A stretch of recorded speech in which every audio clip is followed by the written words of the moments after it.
The Eurostep Podcast, Episode 1. Welcome, everybody. Today, we'll discuss about the NBA trades that happened, the ones that didn't happen. But first, let me introduce to you Guido, who will be the host of this new project. Hi, Federico. Hi. We are there to start the new podcast. I'm very excited. I'm thrilled to be there with you and to discuss everything about basketball. Today, we are starting with the trade deadline and everything what's happened and not happened, as you told. And maybe in the future, we will introduce you to other topics such as Euroleague, NCAAs, but mostly also NBA. So here we are. We're very excited. A lot of things happened during the trade deadline, but also before. So we'll start with the Trae Young trade. We'll go in chronological order. So first, the Trae Young trade. The Atlanta Hawks got CJ McCollum and Perkins Perk. The Washington Wizards got Trae Young. This came as a little surprise to me, not because Trae Young was traded to Washington, but because Trae Young actually asked it to be traded to the Washington Wizards, and probably because there you can have a major role, while in the Atlanta Hawks, maybe Jaren Jackson was taking his primary role as a primary ball handler, but also as the focal point of the team. And the player with the biggest responsibilities inside the team. The Washington Wizards gave up only CJ McCollum and Corey Kispert, so I think that overall this is a trade that benefits both teams. But the Atlanta Hawks clearly had to give up Trae Young because the situation within the team wasn't that easy inside the locker room and also inside the court. The presence of Trae Young was felt particularly heavy by the team. So I think that this is a good deal, and Trae Young could be really the turning point of the Washington Wizards rebuilding project. He was the first piece, and then we will see the second one when we will analyze the Anthony Davis trade. So I think overall it is a good trade for both teams, and it's probably, yes, for sure, one of the best deals of this whole trade season. Yes, the trade might have been made because Atlanta GMs recognize that with Trae Young they can succeed and they can't reach anything above first round of playoffs. So they are giving him for a price which is very low. So basically Corey Kispert is a solid rotation player, but nothing more. And CJ McCollum is almost at the end of his career. So basically Trae Young was valued as two players which do not have a significant role in the team that they are, which they are going. And it was also considered a negative asset by the other teams, because if the price is so low, the teams could have been traded for a similar price, and they did not want that because Trae Young contract is very high according to his stats and his impacts into the teams. So as you said, the locker room was a little bit difficult to be with Trae Young. It might be one of the cause of this trade. Even though the Washington Wizards acquire a point guard, which is an all-star and which has been an all-star, so he will help for sure the developing new players such as Sar and Koulibaly and the youngsters that they will come to Washington per draft. So that's it. I'm a little bit concerned with the development of Bob Carrington, to be honest, because he showed that he could be a really good player, but Trae Young will obviously take this role. And you mentioned a really interesting thing, which is with the fact that a lot of people, including me, have some doubts about winning with Trae Young, especially as a starting forward. What do you think? This is a basketball fan answer. It's not an analytics one. So I'd say no. According to me, he has a very powerful role on the offensive side, but is basically a target in both pick and roll and from is a target from the offense the rivals. So basically, it is an enigma which is difficult to be answered to. So his defense needs to be improved, but at this point of his career, it's almost impossible. So I'd say that he's a good player, very good player overall, also for the NBA level for sure. In the offensive side, but yeah, he needs to be the first leader on the offensive.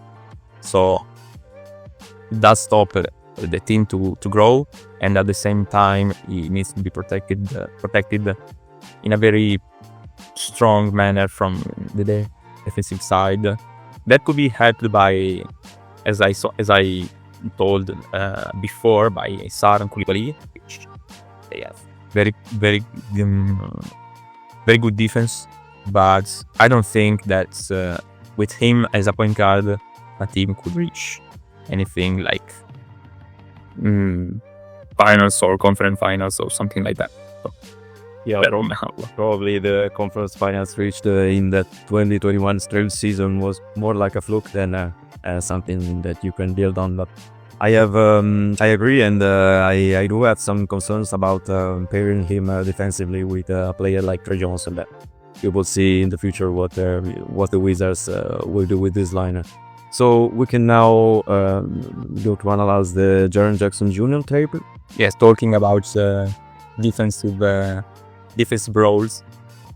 I honestly didn't understand the trade. I'm filing because the defensive player of the year gave to Jaren Jackson Jr. was it was not my first. A little okay, that could be a little bit too much, but his defensive role is overwhelming. So I'd say that between the two us, the defensive one and where it is the song has been hot. I don't know why Memphis traded him. I don't know. Everybody was talking about the trading Morant in the days before. Even there were videos about Jaren talking with some teammates during the training, and I don't know, something might be happened. It was with Vince Williams, yes, and it was so strange to see these trades to be made. Also for the Utah Jazz, because registering Jaren Jackson Jr. in a front court where there are Markkanen, where there is Kessler, where there is Filipovsky, is quite strange. Even though ending also Jock Landale, which is also in the front court. And the triple up, but then Yusuf Nurkic, I want to add. Oh, okay, I forgot the Bosnian legend. And I see no trouble in also Vince Williams being traded also because of the argument made in between with Morant. On the other hand, I don't know how the reasons why this trade has been made. Three first round picks might be a reason for, because the other four players, Walter Clayton Jr. is a very good player, but it won't be a starter, I think, for a solid team. And the other three, Taylor Hendricks, a little bit disappointing in his career so far. And the other two, Kyle Anderson was wonderful at the start of his career, also with UCLA. I remember him watching, and as a Euroleague fan, I always hope that he would come someday in, I don't know, playing for Barcelona or something like that. And I don't know, the reasons might be given in the future, but for now, it's I don't know. It's a very big point mark. Is a question mark to, I don't know, very. I don't know what do you think about this trade? Yeah. I have some doubts, just as you, but I kind of have to play the devil's advocate here. I mean, the Utah Jazz always wanted it throughout the whole rebuilding process to build a very tall team. It's not the first time that they identify Lauri Markkanen as a small forward. They always put him in really tall lineups. And the project now it is concretely identified as having three big men on the court. So Lauri Markkanen and Jaren Jackson Jr. and Walker Kessler, I think, even though Kaitin Poski has shown really good and promising skill set. And I think, I have to be honest, I didn't think that Memphis could trade away Jaren Jackson Jr. for valuable assets. So seeing him traded for 3 first-round picks and even players that you mentioned like Walter Tatum Jr. Was a little surprising to me, but overall, so I think that Memphis clearly won the trade, and now we can say that Jaren Jackson Jr. and Desmond Bane have been traded for 7 first-round picks in total, I think. So big win for Memphis, especially if you consider that Dallas traded away Luka Doncic and Anthony Davis for like 2 or 3 first-round picks.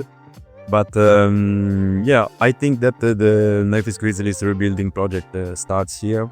As you know, I'm a big fan of Thomas Cesaro and his playstyle. And Jaren Jackson Jr. was not really the player that Cesaro liked. In his position, I think that someone like Santi Aldama fits way better. He's more like the Jan Tunen of Paris some years ago. I was thinking really about that type of player as a 4. Like, yeah, exactly. So yeah, and the Jazz, I don't really know if this project will succeed, because at this point I think that the starting lineup for this year, next year, and probably the long-term future will be composed by Keontae George, Ace Bailey, Markkanen, Jackson Jr. and Walker Kessler. They are talented players, but I don't really see the great upside of this team. I think that everything goes well, first round exit. So I had high hopes. Yes, but that might be, as you told many times, that in the future we are going to play more bigger and stronger. So the team needs to adapt, and that might be a reason why the trade occurred.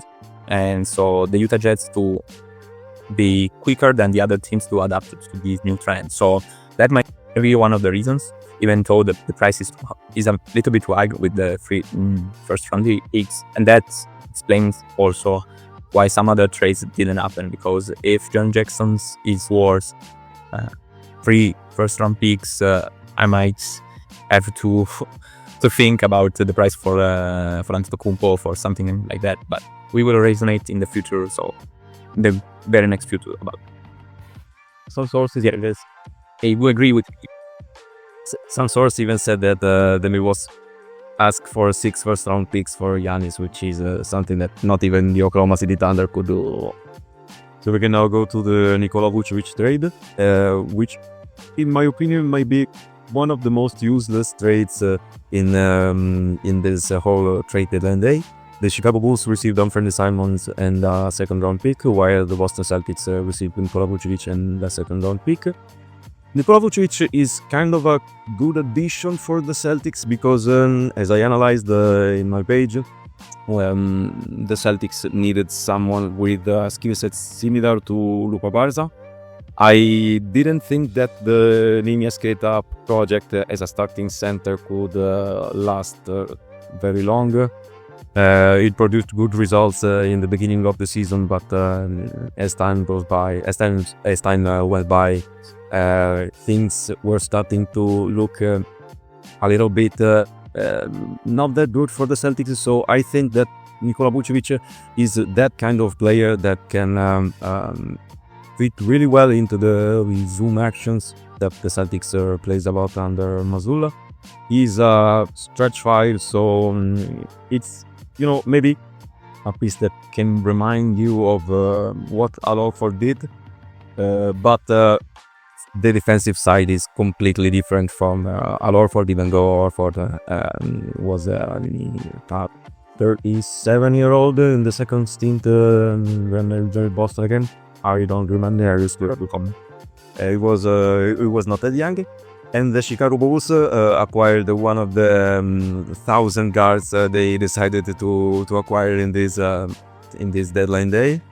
I don't think that Anthony Simons will be a core piece of the Chicago Bulls rebuilding. I don't even know where they are headed to with this rebuilding, because now the roster is completely full of players that they will not probably be there in like 2 years. The best guy on the roster is like 6'9" or 6'10", I don't know. So it's basically like a power forward, maybe. It's not even a center. The tallest player is probably Lachlan Olbrich, if I'm not mistaken, though. I don't know. Yeah, that he was acquired also in the last days of trade deadline, but by signing him, so not even.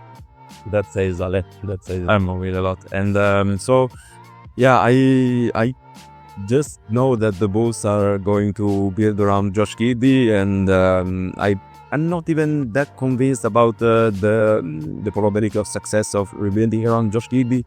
He's a polarizing player with some really evident weaknesses that I don't think that in the playoffs he's the type of player that can make you win in games. He's a target when he's on the defensive side. I clearly remember that Dallas Mavericks OKC Thunder series when Josh Giddey was attacked in every possession by the Mavericks. Luka Doncic was forcing a lot of switches to get Giddey defensively, and on the offensive end, then the gap of them, Derek Lively were guarding Giddey, but they were not really guarding him. They were roaming in the center of the pavement, leaving Giddey completely alone, and his presence on the court was really bad for OKC, and probably it was the reason why OKC lost that series, in my opinion. But what do you think about Nikola Vucevic side?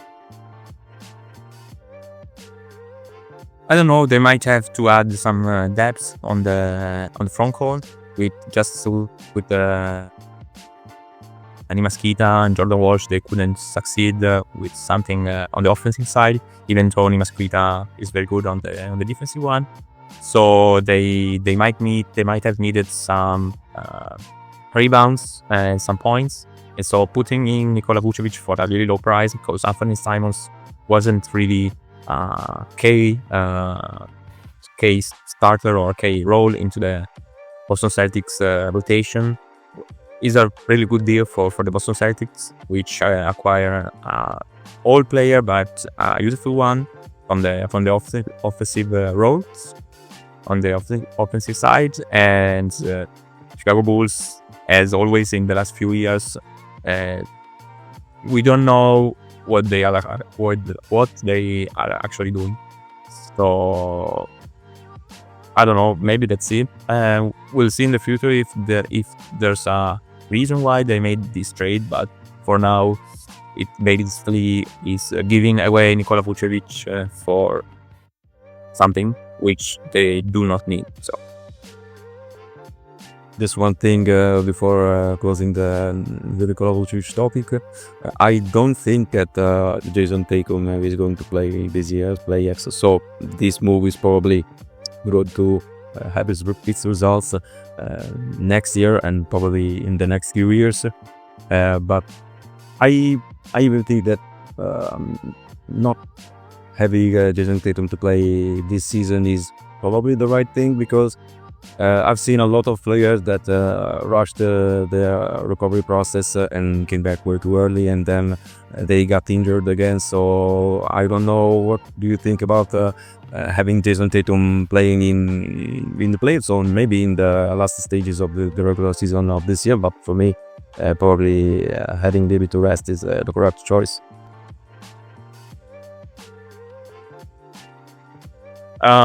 It's very difficult to talk about injuries on the players, and even if we know something from news and everything, we really don't know how the status of the player is, not just from the injury part but also the mental part, because it's very hard to come back from a serious injury, even if you are an athlete and you are pro athlete and you have everything from the staff to physiotherapists and doctors and everything that are very well equipped and trained and everything. So it's very, very difficult to come back from the injuries. So I wouldn't say that it's compulsory and necessary for the Boston Celtics to have Jason Tatum back in this season.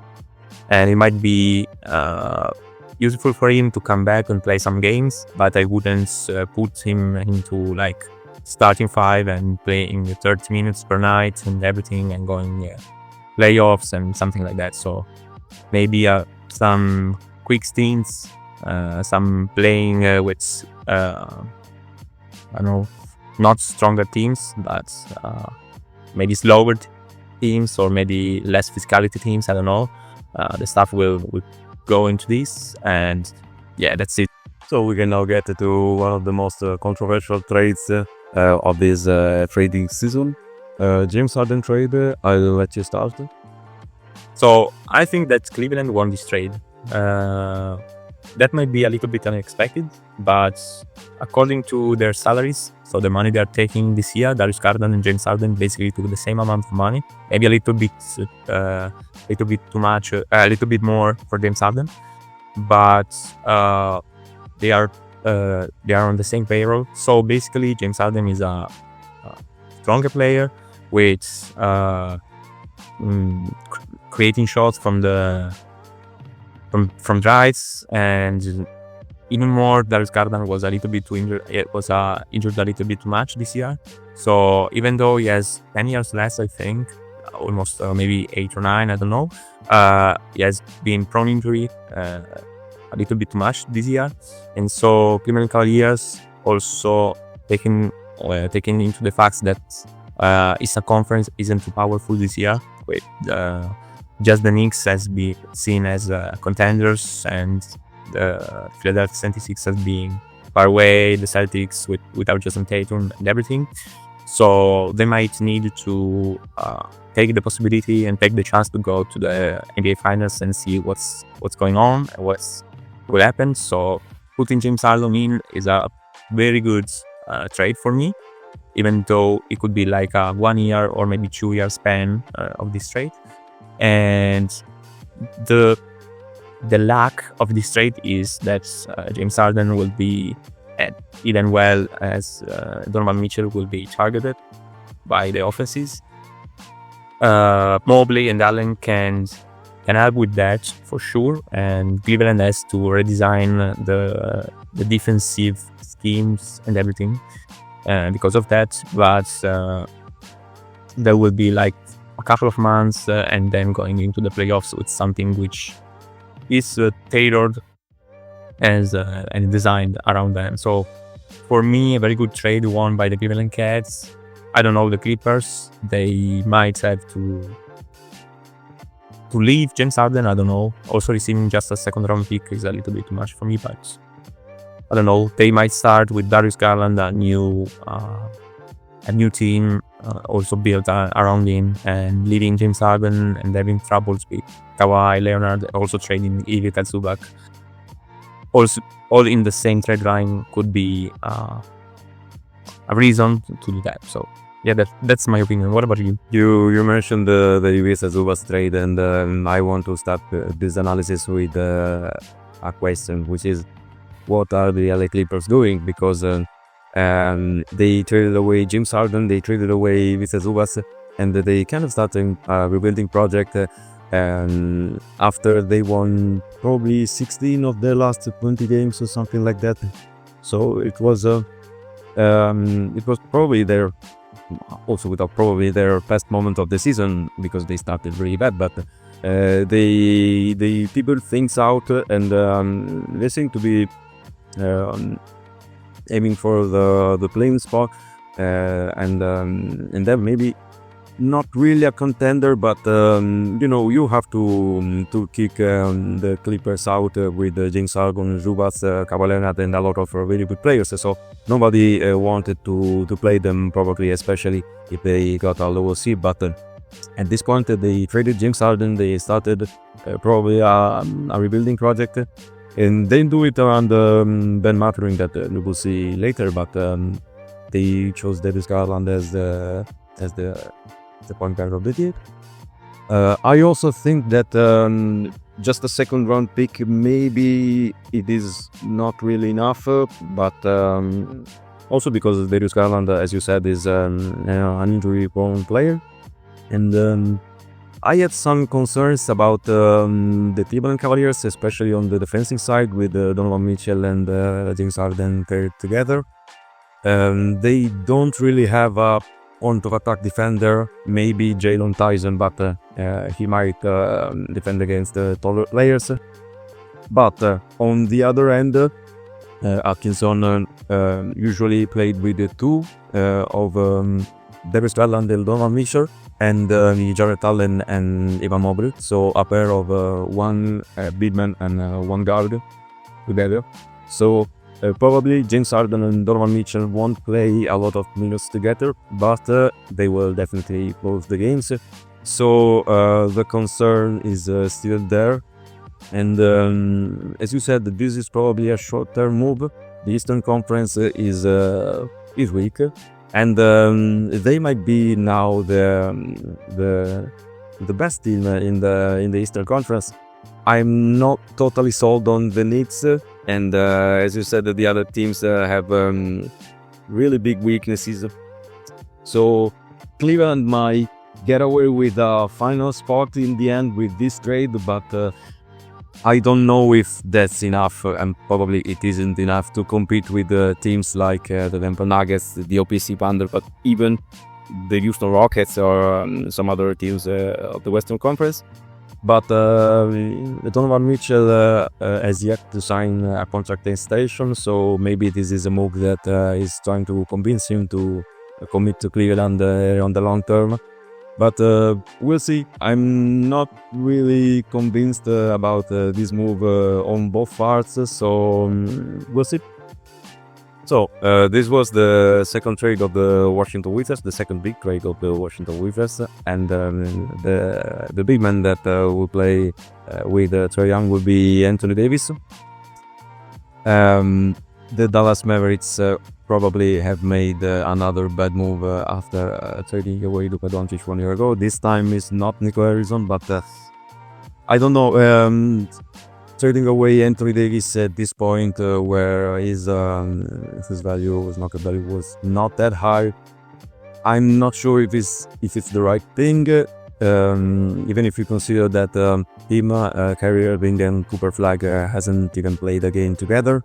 Him and Kyrie has only played like one game together before Kyrie got injured. So we didn't really have the chance to see this Dallas Mavericks project and its possible results. But at this point, Dallas is starting to build around Cooper Flag, which might be a solid choice as well. But I don't know about what they got for AD, because 2 first-round picks, 3 second-round picks. Maybe they want to bet on AJ Johnson, but I'm not really sure about that. Certainly, they're not doing anything with Chris Middleton at this point of his career. But I don't know. I'm not really enthusiastic of what the Dallas got in this trade. They probably would have bet on more. I don't know. As we told before, the trade was also this time won by the Washington Wizards, because they acquired a solid player, all-star caliber in some season in Anthony Davis, which was a first overall ranked pick, and which has been a key player in the 2020 season, winning the trophies, the championship with the Lakers, which has been criticized in the last few years because of his injuries and constant difficulties in playing time. Also this year, I think that he has played less than half of the games. It is also a bet for the Washington Wizards themselves, because it is a little bit of a lower price with just 2 first-round picks and players, which basically means nothing to the core of Washington Wizards. Even though AJ Johnson, as you told, that might be an interesting player, but he's not like a all-star player, which could become. So basically, the fun fact is also that they had received Marvin Bagley, which was in the 2017 NBA draft, was traded before Luka Doncic by Sacramento Kings, which is another franchise which made some terrible mistakes in the last few years. and also receiving these. They traded the third pick of the draft for the second pick of the draft and assets. So they made the best move in the history of the game, probably. Yes, basically like 10 years later or 9 years later or whatever.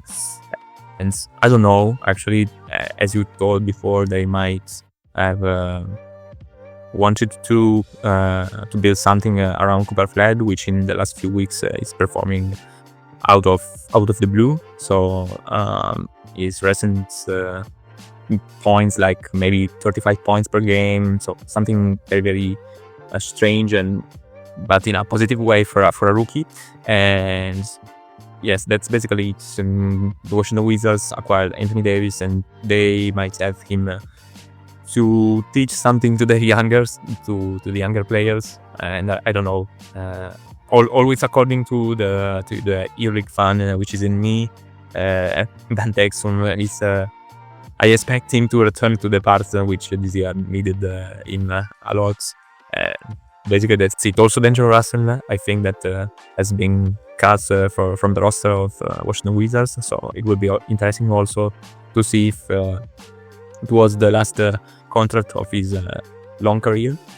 And yeah, that's it. Washington won, acquired a solid player, and basically paid 2 first-round picks. But that's a good price for me. So one of the most unexpected trades of this day. You can start with the anomalies, Indy. I will start from the thoughts of Ivica Zubac, which posted a very long statement on Instagram, being thankful for all the support and from the community of the Los Angeles Clippers and from all the sub members and everything. He was acquired in the past from the Clippers, and he was a player which was his impact in the NBA was not very well with the Lakers, and when he came to the Clippers, although his first season was not very good, he has been a solid rotation player, and he has become also a starter in the NBA.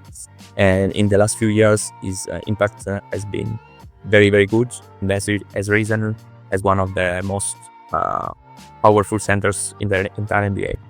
So trading him, it has been a very strange path for the Clippers that might have needed the 2 first-round picks put by the Indiana Pacers, and also Benedict Mathurin, which was the 6th-round pick in the 2022 NBA draft, or 2000. So Mathurin in the last few games, and also this year has lost his starter role in the rotation, the depth chart of Indiana Pacers. So they left him, but with no second thoughts. And the Indiana Pacers also made a strong move in acquiring Ivica Zubac after having lost this summer Miles Turner to the Bucks. So they are not the same player, but they with different characteristics and different roles, they occupy the starting role of center. Yeah, and they're definitely the opposite type of players, and that's my biggest concern about this trade. As much as I love Zubac, and I really love Zubac as a center, he's probably top 3 center in the NBA if you don't consider Joel Embiid, which is probably not an NBA player anymore, but you can put Zubac behind Jokic and Wembanyama probably. There might be one before he. Yeah. Sengun is also younger, so probably it's the perfect suit. And also Yusuf Nurkic, but this is another topic. They are Miles Turner and Ivica Zubac are completely different players. Ricky Carlisle always relies on players that can put the ball on the floor, that can shoot 3-pointers, and that they are decision makers, that they can run the floor and play at a high pace. So I'm not sure about the fit of Ivica Zubac in this team, but as they did with Siakam, which was not really the best fit for their system, they figured things out. Also because when you have great players and a great coach, things always sort themselves out. So if I was a Pacers fan, I'd be excited about the Haliburton-Zubac pick and roll, because Zubac is probably one of the best roll men in the entire NBA. Haliburton is probably one of the best pick and roll passer in the NBA. So under this point of view, I would be really excited if I was a Pacers fan, but the lack of 3-point shooting from Zubac, the fact that he needs a lot of post-up possessions, and Indiana doesn't really play a lot of post-ups unless they're playing them with Siakam for punishing mismatches. So I don't know. Probably Carlisle will change something in the way they play and make things easier for Zubac, but I'm really intrigued by this trade by the Indiana Pacers. They certainly have some things that they will probably do to ease the transition of Zubac into the team. But I'm probably more doubtful about what the Clippers are doing. As I said earlier, Ben Mathurin is a great player, obviously. I'm not really a big fan of his shot selection, but overall Mathurin is a really solid player and someone that can be relied on the long term, as he's still really young. 2 first-round picks and a second-round pick is a fair market value for Zubac, but at this point, I don't know where the Clippers are headed to with this rebuilding, and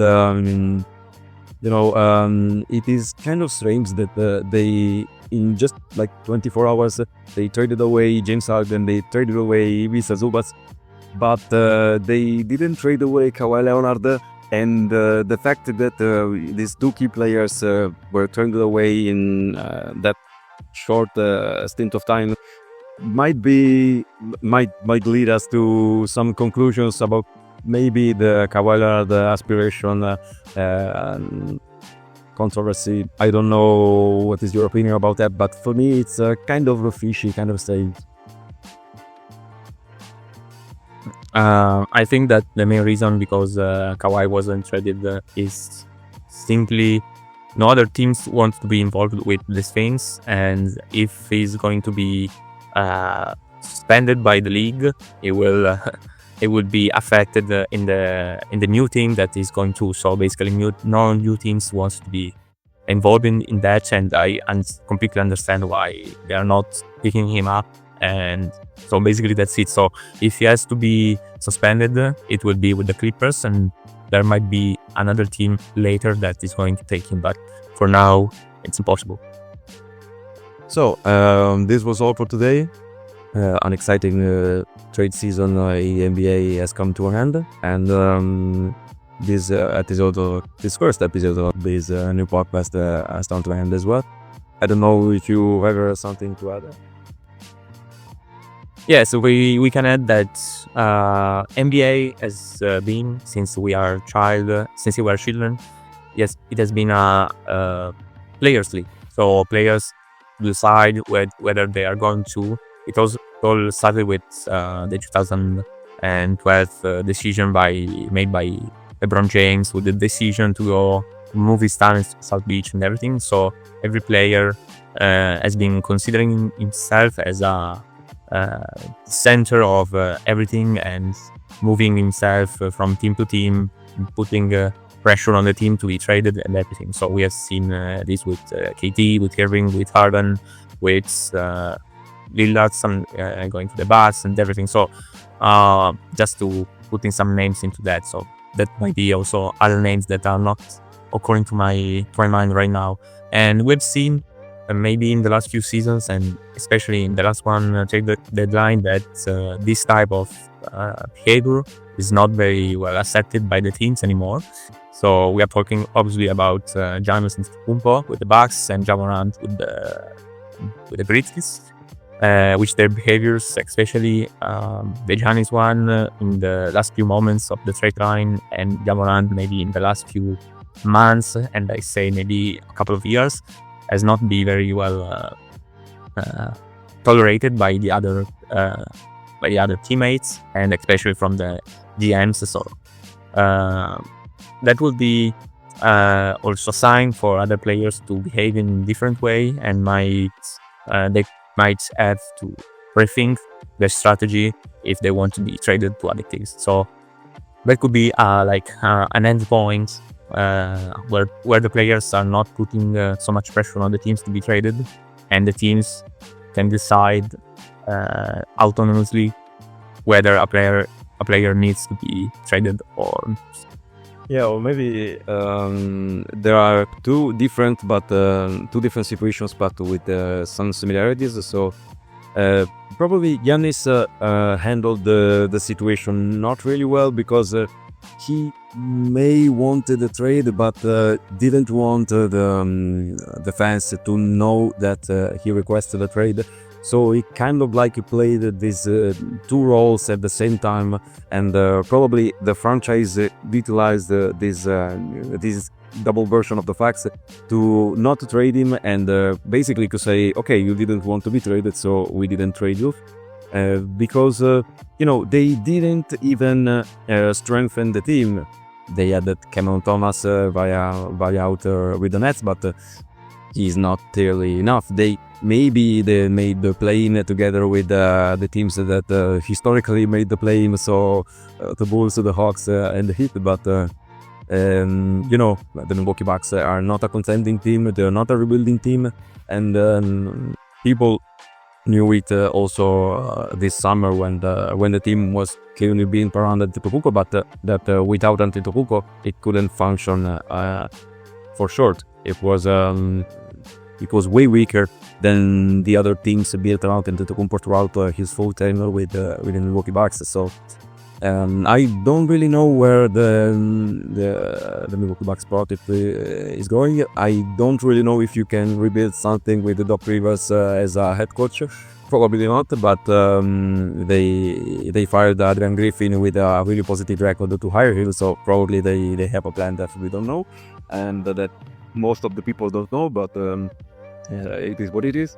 I want also to add on the Grizzlies situation that the Grizzlies had to decide whether to stay with Lysalo or whether with the players. And I think that with this trade deadline, they sent it a very clear message. So we are signing with Lysalo, and everyone who is not following him will be put away from the team and traded or cuts or everything. So I think that Morant's days in Memphis are going to an end, and so basically that's it. The situation with Giannis is a little bit different also because he has won a trophy with them, and he has played for 2 trophies through his career. The NBA Cup, I remember the rain started in the 8th. One important trophy and another important one. And he has linked with the city since he has been started his NBA career, with everything and the story and the fantastic anecdotes that we have been hearing through the years. But I do think that if he wants to go, he needs to say it loud, to say out loud to the people. And I don't think that people will be annoyed by that, also because they love him. And if he has pressure to do this, he will be constricted into a role that he has built himself. So he needs to build down these things and start a new career, maybe in another team. So that might be. I agree with you, and I agree also with the fact that building around Thomas Isalo, it is the correct choice. But it was something probably that we could have understood way earlier, because when they signed Isalo, he was one of the most paid assistant coaches in the NBA. They probably hired him with a promise to make him the head coach, and they utilized the first stretch of losses that Taylor Jenkins had to fire him and replace him with Isalo. The team, as I said on Instagram and YouTube, was obviously very far from Isalo's ideas. So Our rebuilding process was really needed. As we said earlier, Jaren Jackson Jr. was not the player that Isalo needed. Even Desmond Bain was probably not the creator that Isalo utilizes as his scout. He's nowhere near Nadir Ifi as a skill set. And I think that Morant will eventually be traded, probably. This season, I don't want to say that nobody wanted Morant on their team, but at this point, if you trade for Morant, even if you get him for basically nothing like Trae Young, you have to give him responsibilities, you have to give him possessions, you have to give him a locker room presence because of his status. So maybe at this point, having Morant on your own team is probably worse than not having him on your team. So this might be the reason why Morant wasn't traded in this trade deadline, and probably the reason why it will be really difficult to trade Morant in the future as well. Maybe the Milwaukee Bucks could have traded something for Morant, but at this point, they could have not traded like Riley Wallace to the Memphis Grizzlies, because Riley Wallace probably has a higher market value than Morant. So if you don't include picks from the Memphis side, it's really harder to trade Morant, also because of his contract. So to really start the rebuilding project in Memphis, it's harsh to say, but they need to get rid of Morant and really start to build something about the players that Isalo clearly likes for his system, which are Zakiri, which are Salty Aldama, Scottie Pippen Jr., and players like that. And I think that the building around Isalo is the best choice that they could have done.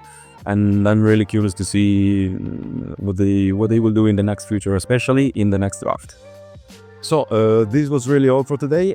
Thank you for watching it. Thank you, Guido, for being here. And It was my pleasure. And see you in the next one.